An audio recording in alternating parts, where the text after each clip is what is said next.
live. So today I have Cara Wright with me. So hi, Cara. Hi. And this is the first, if you guys are watching, this is the first of a series of what we're calling Stories of Change. And you're maybe finding this on the Access Consciousness Facebook or the Access Consciousness YouTube. And you might be watching live or afterwards a translated version or the English version. But Cara's the first guest on basically at Access Consciousness, we have something called Access Bars, which is the foundation class in Access. It's the beginning of a lot of change, and we have a lot of tools that have changed people's lives. And this month and every year, September 10th is World Suicide Awareness Day, and October 10th, next month, is World Mental Health Awareness Day. So we at Access Consciousness are like, let's celebrate all of these stories of changes people have used Access Bars and the tools of Access Consciousness to change all sorts of areas in mental health: depression, anxiety, PTSD, suicidal thoughts, all of that. And we have an amazing group of people lined up throughout this month and into October to talk about those stories. And Cara, you get to be the first. I'm excited and honored.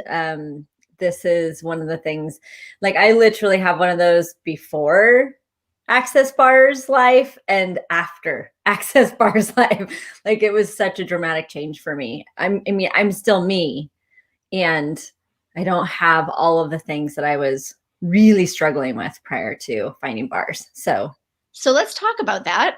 Yeah. Because so many people feel like part of this campaign this year, we're calling it You Are Not Alone. And if you go to accessconsciousness.com/You Are Not Alone, we have all the times of these upcoming, interviews that we're having. There's a way to find a local facilitator or practitioner to experience Access Bars. A lot are offering free sessions around the world for this whole month and into next month. So, and a lot of people before finding this thought, one, I could never change this, whatever's going on for them. And two, they felt alone. So love that you said, let's rewind to, was it 7 years ago? It's probably more like 8, but yeah, I mean, it's been 7 or 8 years. Yeah. Okay. So what were you dealing with then, and what were you like before? Well, first too, one of the things that I love so much about bars that I wouldn't have known when I found it was that bars isn't just about recovering. It's actually about being able to recover and thrive, actually create the life that you knew was possible, which so many of us, I think, we struggle with the idea that we know something else is possible, that something else should be able to show up, and it doesn't. And what is wrong with us? Why can't we change things? Why can't we make things better? And I am no different. I am one of those people who my whole life I've been a seeker. I always wondered what else was possible before I knew that was an actual tool. And I did a bazillion different things, I was into a lot of metaphysical things. I also went for a lot of my life was a yoga teacher actually first. And then I started specializing in all things around pregnancy and birth. So I did prenatal yoga, postnatal yoga for years, for 15 years. And I also was I did birth education. And I was a doula, which for those of you that don't know what that is, that's somebody who goes in and helps with the birth process. So, and I loved all of that. And yet I was still very dissatisfied in a lot of ways. As I'm sure some of you are familiar with that sensation. Okay, this is all, and through the process of, being with people during that part of, when you're around pregnant women, that's pretty much what you do all the time. Yeah. Around that transition, I had a definite idea of what I thought my life was going to look like. I ended up getting married, and a little bit later in life, 30, just not that late nowadays, but, and then, it just was okay. And now we do the whole get pregnant, have babies thing. I thought that's what my life was going to be like. And lo and behold, it didn't work. Imagine that. So So it was, talk about this. I love the topic, You Are Not Alone, because I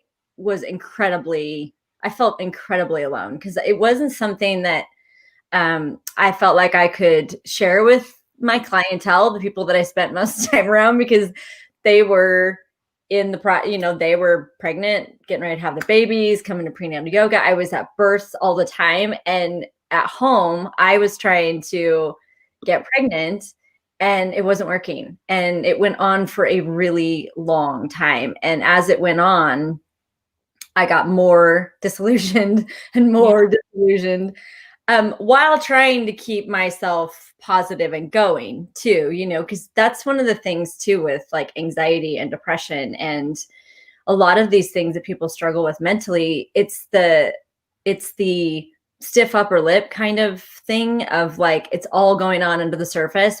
If you had asked anyone who knew me then, they probably had no clue what was going on for me. For me, it really like made it that much more intense, because it was a big, my husband obviously knew we were going through it, and it was really stressful on our relationship and on our marriage. And he's like a huge part of my life. And so for that to also be going on was even more stressful. And I just kept deteriorating, like for those of you that have had anxiety and depression, I basically just continued to get worse. And I tried so many things.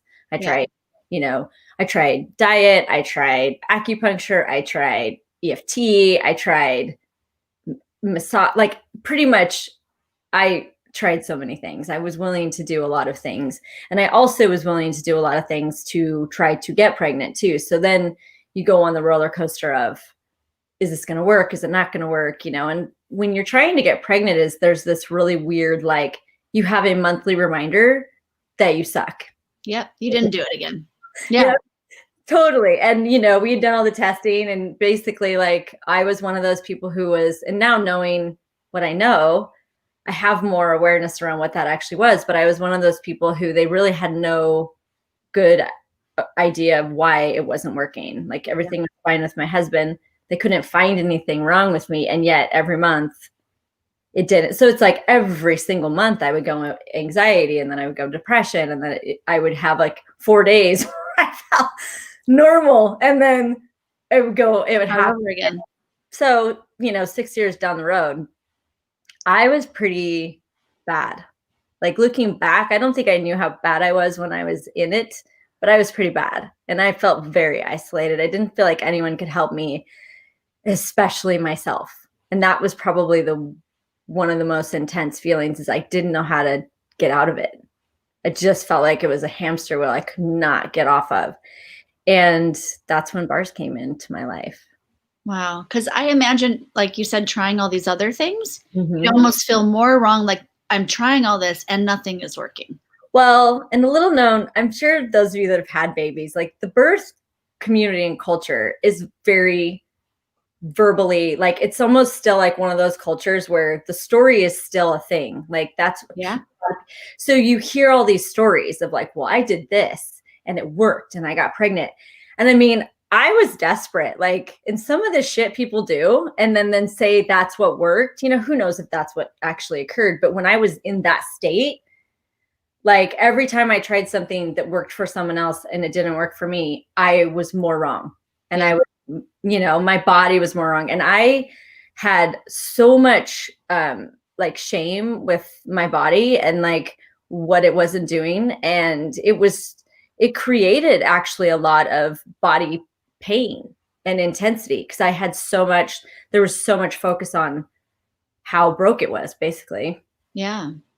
And you had panic attacks. Not only were you having anxiety, depression, but like panic attacks. I had the kind of panic attacks that it's like, well, should we go to the hospital? Because it was so bad. Like I couldn't breathe. Like and they would always come at night too. Like for those of you that have anxiety, the nights fucking suck. And so you have this anticipation of night coming, and I would have all of it. I would have the heart palpitations. I would have the dizziness. I would have I can't breathe. Should I go to the hospital? And I would end up just like being so exhausted, I would fall asleep. Kind of with the thought of like, well, I might die but I'm just going to fall asleep. And then I would wake up in the morning and I would just be like hungover from all of that, just like intensity. So yeah, I had really intense panic attacks for probably for a long period of time. Wow. Okay. So then you found access bars.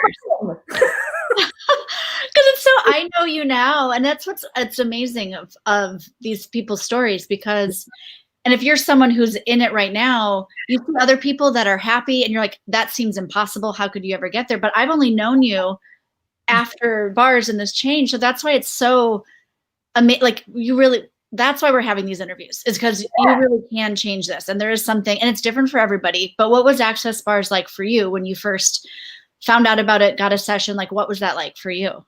Yeah. So, I actually was working with a friend because I did like hypnotherapy and she did the tapping, and it was kind of EFT, and it would kind of assist it like for a short period of time, but then I would just go like back into all of it.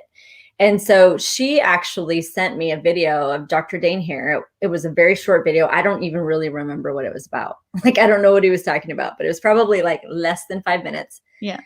And I just really was like, I don't know what this is, but I'm going to figure out what this is. And so I actually looked online, found an Access Bars class and foundation that was close to me. And I was like, I'm going to go. I had never even had my bars run. When I walked into my first bars class, I was like, what the hell is going on? I had no idea. But I just knew somewhere. And also like, I was really at a place where I'll try anything. Yeah. So I drove to my first, and I did bars and foundation in one weekend. And I haven't looked back. It's like, it just changed. And when my first bar session, the cool thing about my first bar session, and that's what I was saying about like, bars isn't just about recovering. It's about actually thriving after that. Cause you start to know, like learn things about you. When I did my first bar session, like some people will sense it and some people won't, and it's all normal. Yep. But for me, like I remember laying there, and I was like, where I was positioned, it was kind of a large bars class, and I was positioned kind of on an aisle, and I would lay there. And every time somebody walked by, I would like literally perceive them walk by. And I had never really had that sense of how aware my body and I were of other people. And it was the most like shocking sensation to really truly get that we are aware of the people in our environment. Our bodies are aware of people, and so much of what you think is you is not you. And I would have this sense of like, as the person walked by, I would perceive them. Yep. And then they would go, and then I would have this space, and then another person would walk by and I would perceive them, and it would be different. And I was like, whoa, like I'm not making that up. And so bars isn't just about recovering from some of these things. It's also about like actually finally having it's like finally getting the manual that you never got when you were born that you should have gotten. Because so many of us who have experiences similar to mine, who have the anxiety, the depression, the mental disorders, the feeling like you're crazy all the time. Yep. It's because we are different and we're wired differently, and no one tells you that. So you're looking around your whole life going, why does this place not make sense to me? Yeah. Like, at all. Why does no one why does no one seem to have the same experience that I'm having? And of course, we always go to like, I must be wrong. I must be doing something weird. And bars was the first thing that finally got me to start changing my perspective on that. And what a fucking gift. Yeah. Well, and you said, and if hi to everybody watching now and in the future, you mentioned like being aware and that it's not all ours. So like you said, the manual you were never given. So most of us think if you're like someone walks by, or you just wake up in the morning and you, what we say, perceive sadness or anxiety or depression, which around the world right now is at an all-time high. And one of the things we talk about in Access and when you get your bars run is that is different than actually it being yours. But to Yes. say, I'm aware of this, or I perceive sadness, or I perceive depression, finally gives you a tool to be like, but it's not my depression or sadness. Even though you might have a story, you had intense stuff going on Mhm. for you. But then if you add in everything you were aware of, Oh my gosh. So much. yeah, So much. And I would not have known. I mean, and that's the cool thing about the bars class. You get some of the basic, we call them basic tools of access, but they're literally like 911 daily tools, wow, especially now. But I wouldn't have had the perspective that I was aware of all those people walking by. And yeah, because part of the bars class, you get that information of like, you actually can be aware of people in that very tactile way. yeah, It's not in your head, it's tactile. And so much, I think what I struggled with, because especially with like studying yoga and all of these very like serious, significant things, like I couldn't rectify a lot of me that was under the surface with that world too. yeah, So how much do people actually like hide, you know? Because like if you know me now, I am very irreverent, I am very like funny, I am like I being serious and significant in yoga wasn't exactly me. And I really wasn't that way. It would peek through every now and again, but I judged myself for it. You're not yep, supposed to be like that. You're not supposed to laugh in yoga or crack jokes or make fun of things or be irreverent. And I was also like that, like doula, like you're supposed to be serious and you're supposed yeah. to, and I was like, I can't. And that, like, trying to keep it all together. And look, I just want to read this too. Like, it's so you're trying to hide all these parts of you, right? And Totally. Jennifer says, thank you, Cara, for this conversation. Our stories are very similar. Yes, the nights fucking sucked. I had 2 ER visits thinking I was having heart attacks, but Yep. panic attacks. I had my first bar session a year and a half ago, and I don't recognize the person that I was before bars. I'm so grateful for access. True. Yeah. True. So that's, I mean, that's your story too. Like now it's so what was, so you went to the class, you got your bars run, and then like what would you say now to someone out there kind of stuck in their stuff, you know, like experiencing the anxiety, the depression? What would you let them know about bars? What would you, yeah, what kind of would you say to them? Well, I mean, I would say to them, what do you have to lose? Try it, you know, either have somebody run your bars or just find a class near you and go for it. It's 1 day class. I mean, if it doesn't do anything for you, then that's cool too. And like I am 100 million, like I can't even explain how different I am now. Like I am actually, and I'm more comfortable in my skin. My husband and I actually never got pregnant. We don't have kids. No, we didn't adopt, because it's so funny because people think it's like there's a particular way you're supposed to be and there's a particular thing you follow. So I didn't desire to adopt children. Like I was going to get pregnant or I wasn't going to have kids. And, you know, a lot of what was causing so much of the intensity for me is I had this sense in my world of like, if this doesn't happen, fucking then what? That was like my whole plan. Like, so for all of you planners out there that are going like, shit, my plan. I mean, and how many people's plans have gone sideways during this COVID experience? Like Everybody's. yeah. Yeah. So many people. And so that intensity of like everything that you thought your life was going to be and that you had projected out there that your life was going to be is gone. Now what? Yeah. And like, I don't think I would have ever gotten past that if I had not found access and the bars. And, you know, we are incredibly happy, my husband and I. Like we love our lives. We went a completely different direction. You know, before access, I think I had been on a plane one time. I only I had been on a plane by myself one time. I had flown, but I always flew with family. And I had horrible panic attacks in airplanes. Like I had a panic attack so bad one time, they almost removed me from the plane. Like I was a complete nutter on planes, and it just continued to get worse as my anxiety got worse. And so I never really went anywhere. I didn't think I could ever go anywhere, travel anywhere. And, I've, for the last 5 years, have totally been traveling. And my husband and I have been traveling, and I've been, going around the globe with Access. And I would have never even considered that a possibility for my life back then. That person would not have even, I would have been like, oh, no way could I ever get on a flight that was more than 3 hours. Right. Like, you'd have to knock me out, like physically knock me out to have me be on a flight. So I totally thought I was afraid to fly. And then I realized, that "who does this belong to" tool is fucking gem. Like, that's not mine. I'm like, holy moly. So now I see people like that, and I'm like, oh man, I wish they had the awareness that they're just aware of everyone else on this plane who's pretending they're not freaked out while being freaked out. So they're the autistic person in the corner acting out everyone's fear, which was me for years.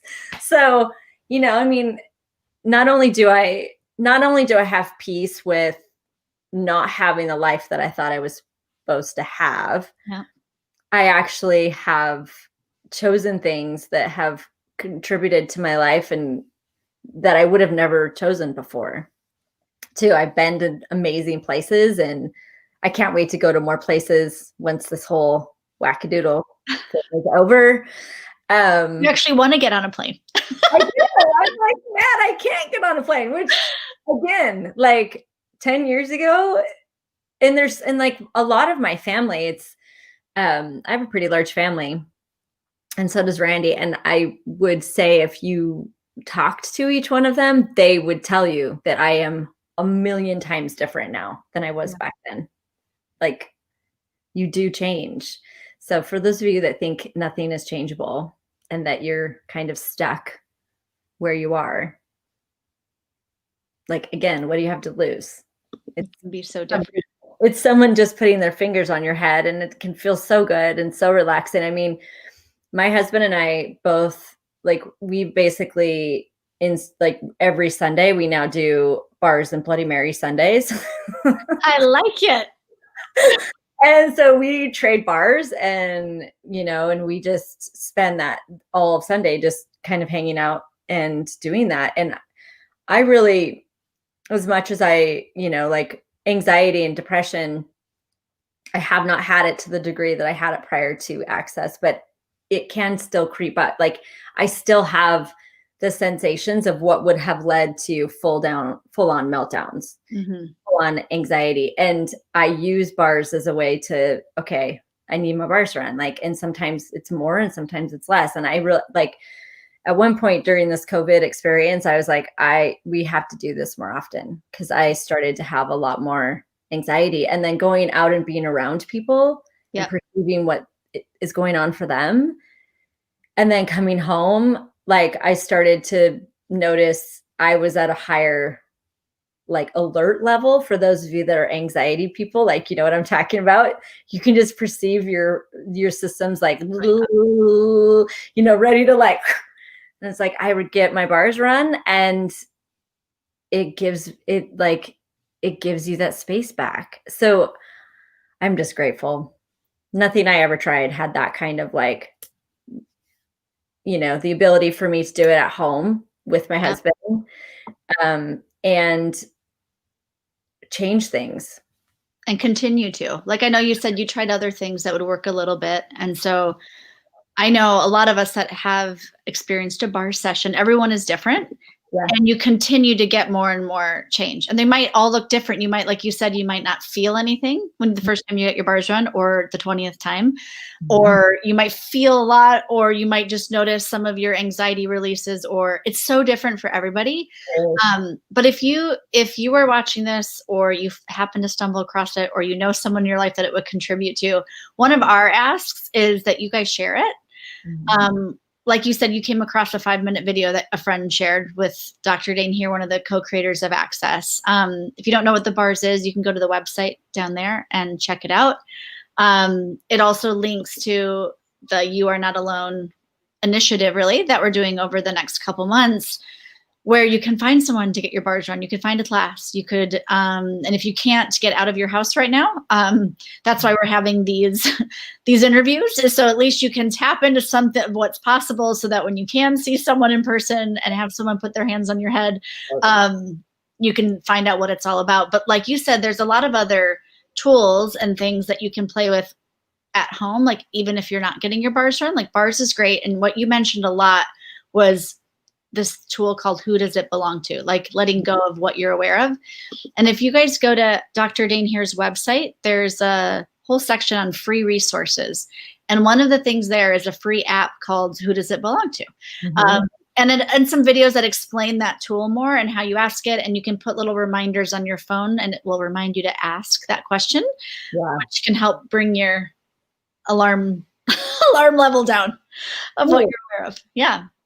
Because when you're someone who has like, for me, it was always this, like, I always knew where I was on this, like, scale of I'm good and I'm ready to not, I'm like going to be right over the edge. And so these tools were such a gift because I was able to actually work with where I was in any 10 seconds and just know that things would change. And they changed in so like nonlinear, miraculous ways.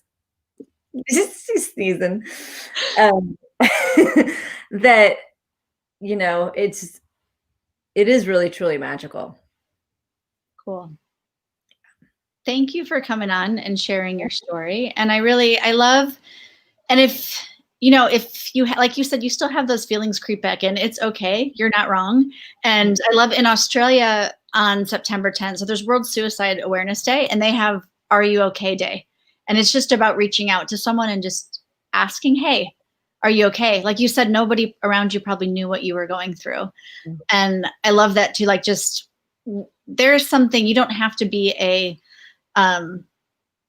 licensed psychologist or know how to run, but like to ask, hey, how are you? Are you okay? You know? And so talk to someone. Yeah. Well, I mean, even just saying too, because like where I was, I don't know if I would have been able to explain to people like what I was actually going through, but it's like having somebody just say, hey, how are you? And just thinking of you was like, would have been a huge gift. So it could be just letting people know they're on your mind. Yep. Mm-hmm. Thank you. Thank you for that. And you guys, please, yes, if you want to share this anywhere, we would highly be grateful. Yeah. Who else can this? Yeah, I mean, if what I experience can help one person, I'm more grateful for the whole thing. Yeah.